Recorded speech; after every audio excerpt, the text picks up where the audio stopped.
Hello guys, আমি মিষ্টি চলে এসেছি আপনাদের জন্য আরও একটি নতুন ব্লগ নিয়ে। কেমন আছেন আপনারা? আমি ভালো আছি, আশা করছি আপনারাও সবাই ভালো আছেন। এখন ওই ঘড়ির কাঁটায় বাজে প্রায় সকাল 8:30 মতো। সকালবেলায় অনেক তাড়াতাড়ি ঘুম থেকে উঠেছিলাম, উঠে সবার আগে ফ্রেশ হয়ে বাসি ড্রেসটা চেঞ্জ করে নিয়েছিলাম। সকালবেলায় ঘুম থেকে উঠে সব কাজ বাজ সেরে সবার প্রথমে একটা ডাবের জল খেয়ে নিয়েছি, আর মানুকেও দুধ গরম করে সকালবেলায় খাইয়ে দিয়েছি। এদিকে প্রেসার কুকারে কিছুটা ছোলা সিদ্ধ করে নিচ্ছি।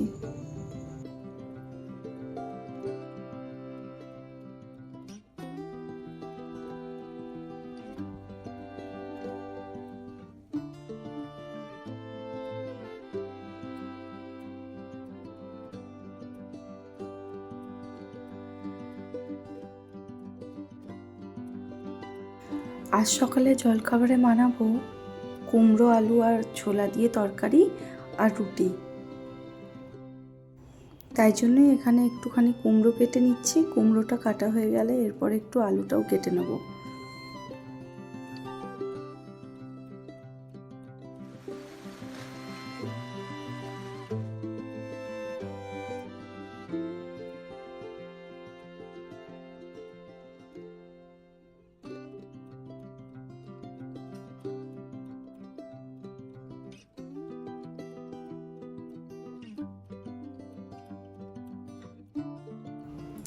এই তরকারিটা সাধারণত নিরামিষভাবেই খেয়ে থাকে সবাই। আমিও নিরামিষভাবেই বানাই, কিন্তু আজ একটু পেঁয়াজ, রসুন, টমেটো এগুলো দিয়ে বানাচ্ছি।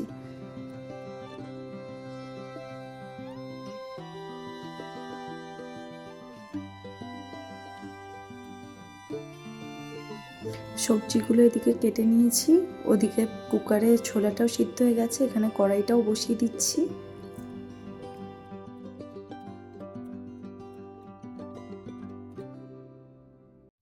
কড়াইটা গরম হয়ে গেছে, তাই একটু সর্ষের তেল দিয়ে আলুগুলো ভেজে নিচ্ছি।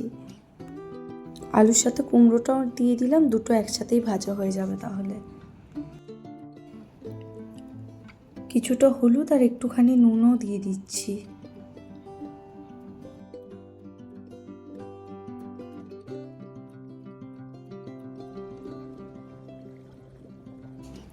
আলু আর কুমড়োটা ভাজা হয়ে গেছে, এবার এটাকে তুলে নিচ্ছি একটা প্লেটে।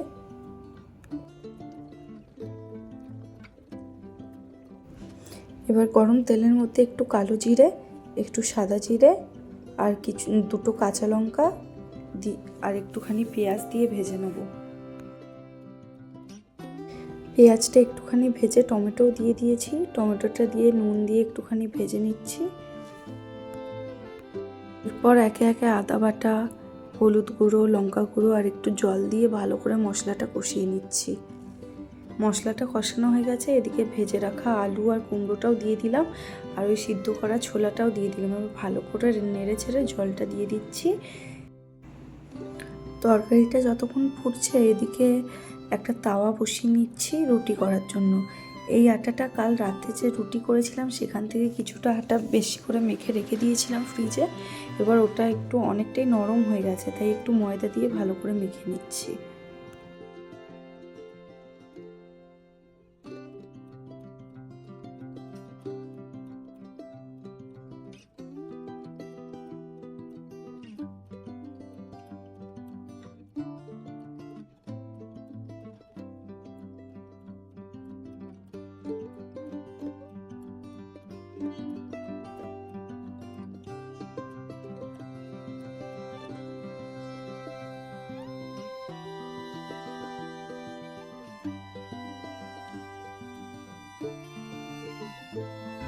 রুটিগুলো তো করা হয়ে গেছে। এবার একটা ছোট্ট মতো, এটা ওই তড়কা লাগানোর প্যান আর কি, ওটাতেই আমি এগ পোচ করলে তাতেই করি। এতে মানে পোচটা খুব ভালোভাবে উঠে যায় আর কি।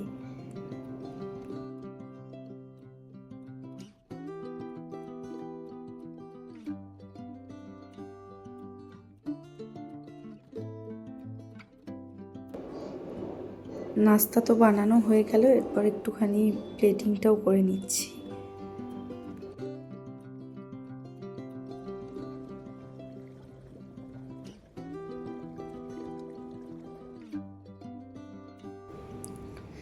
মানুর বাবাকেও দিয়ে দিচ্ছি খাবারটা।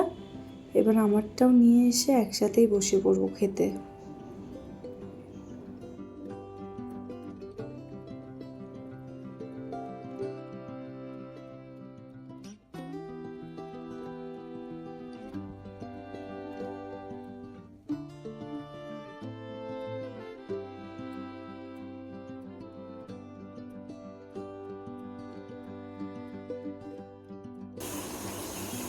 কেমন হয়েছে মানু?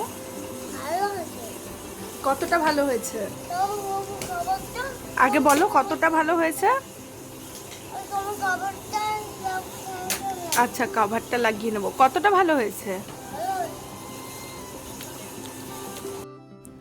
নাস্তা করা তো কমপ্লিট। এবার যে বাসনগুলো হয়েছে সেগুলো ধুয়ে নিচ্ছি এখানে। এগুলো আবার ধুয়ে মুছে পরিষ্কার না করে নিলে দুপুরে যে রান্না করব তখন আবার এক গাদা বাসন হয়ে গেলে আমারও অসুবিধা হবে।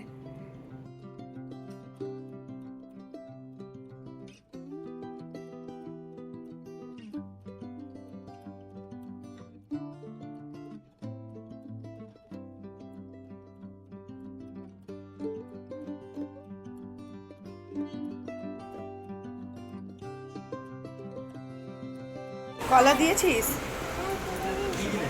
মানু কলা দিয়েছে, বলছে মা তুমি ভালো মেয়ে তো, একটা কলা দেবো।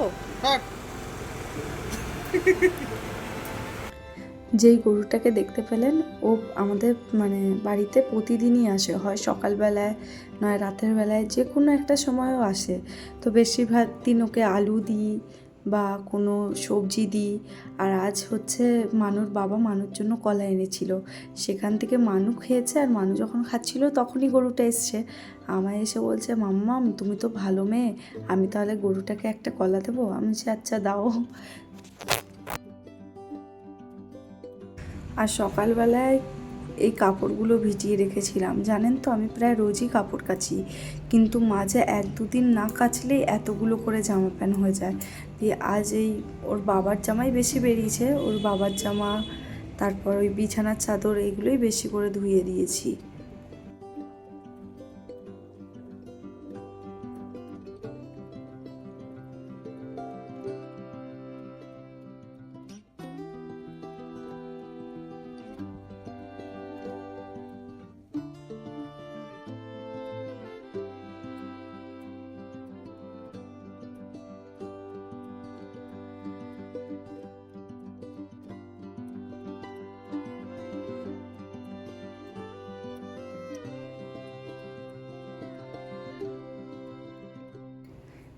বিছানার চাদরটা বেশি হয় কেন কি, বিছানার চাদরটা না আমাকে দুটো বিছানা যেহেতু, তো 2 দিন পর পরেই আমাকে বিছানার চাদরগুলো চেঞ্জ করে দিতে হয়। কারণ মানুষ যা কিছু ওখানে খায়, কখনো জল ফেলে দিচ্ছে, কখনো দুধ ফেলে দিচ্ছে, কখনো কলা চেটকে দিচ্ছে, চকলেট লাগিয়ে দিচ্ছে, কত কিছু যে করে তার কোনো ঠিক নেই।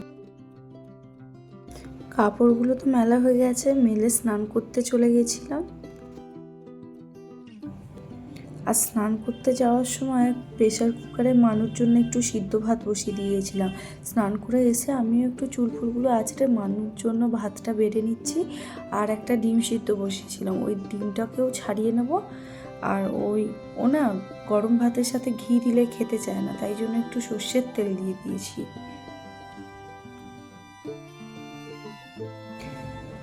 আর এই তো মানুকেও এদিকে খাইয়ে নিচ্ছি।